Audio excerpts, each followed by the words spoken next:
Hello friends, welcome to my channel Energy Prof. I am Devashish Dewan, a thermal power professional. In today's video, I will talk about energy efficiency opportunities in pump. This is a big subject, but I will try to cover its concept in a limited time. So please stay with me till end.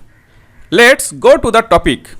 The energy efficiency opportunities is the energy conservation. So in simple way, it can be said as the reduction of energy consumption to get the same output. For the pump, there are many opportunities, means tips or methods which I will elaborate step by step, and by implementing the recommendation we can reduce energy consumption of the pump. Tips 1. Controlling the flow rate by speed variation. A centrifugal pump's rotating impeller generates head. The impeller's peripheral velocity is directly related to shaft rotational speed. Therefore, varying the rotational speed has a direct effect on the performance of the pump. The pump performance parameter like flow rate, head and power will change with varying the rotating speeds. To safely control a pump at different speeds, it is therefore important to understand the relationship between the two. The equations that explain this relationship are known as affinity law. According to the affinity law, flow rate is proportional to the rotating speed, head is proportional to the square of the rotating speed, and the power is proportional to the cube of the rotating speed. In this equation, it is seen that when rotation speed is double, then the power increased in 8 times. Conversely, a small reduction in speed will result in a very large reduction in power consumption. This forms is basis for the energy conservation in centrifugal pumps with varying flow requirements. Controlling the pump speed is the most efficient way to control the flow, because when the pump's speed is reduced, the power consumption is also reduced. The most commonly used method to reduce the pump speed is variable speed drive. Tips number 2. Selecting the right pump. This is a head versus flow diagram, and here this is the efficiency curve, and from this curve if you see, this is the best efficiency point, means BEP. The best efficiency point is the pumping capacity at maximum impeller diameter. In other words, at which the efficiency of the pump is highest.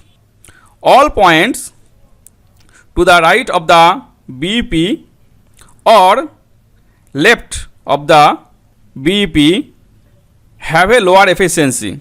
The BEP is affected when the selected pump is oversized. The reason is that the flow of the oversized pump must be controlled with different methods, such as a throttle valve or a bypass line. These provide additional resistance by increasing the friction. As a result, the system curve shifts to the left and intersects the pump curve at another point. The BEP is now also lower. In other words, the pump efficiency is reduced because the output flow is reduced, but power consumption is not. Tips number 3. Pumps in parallel to meet varying demands.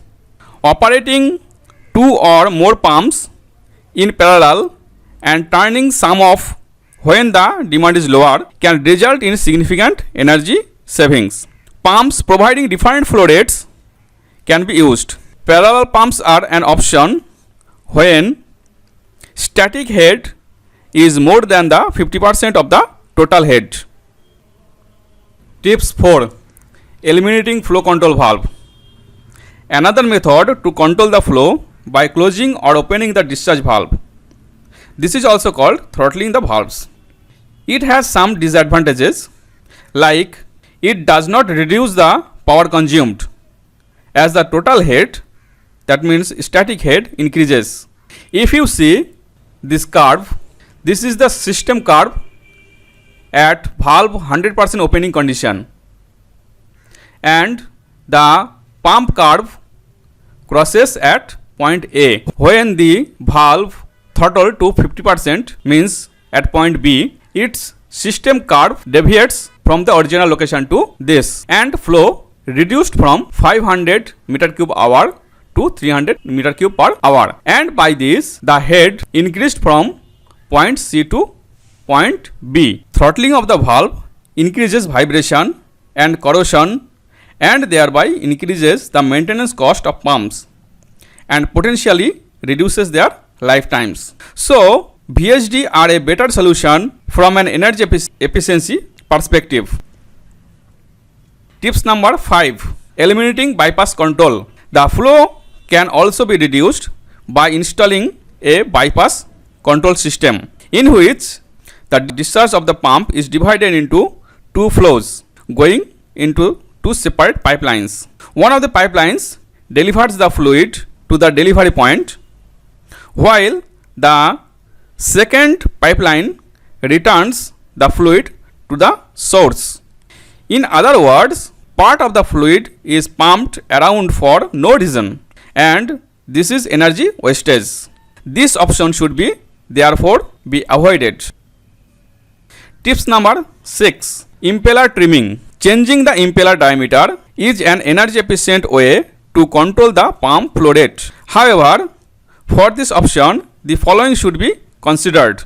This option cannot be used where varying flow pattern exists. The impeller should not be trimmed more than 25% of the original impeller size. Otherwise, it leads to vibration due to cavitation, and it also decreases the pump efficiency. The balance of the pump has to be maintained. That is, the impeller trimming should be the same on all sides. Changing the impeller itself is a better option than trimming the impeller, but is also more expensive, and sometimes the smaller impeller is too small.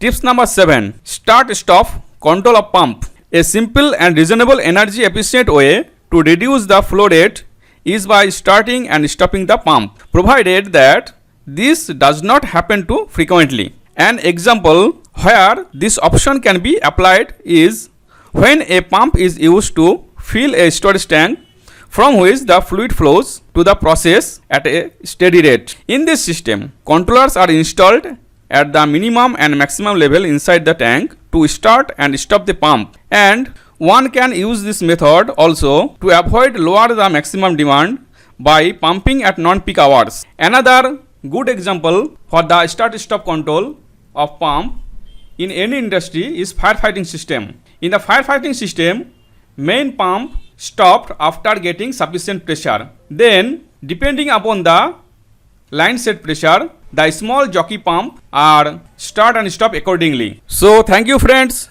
If you like my video, please subscribe the channel and press the bell icon to get the notification of more videos, and like and share the videos also. Thank you.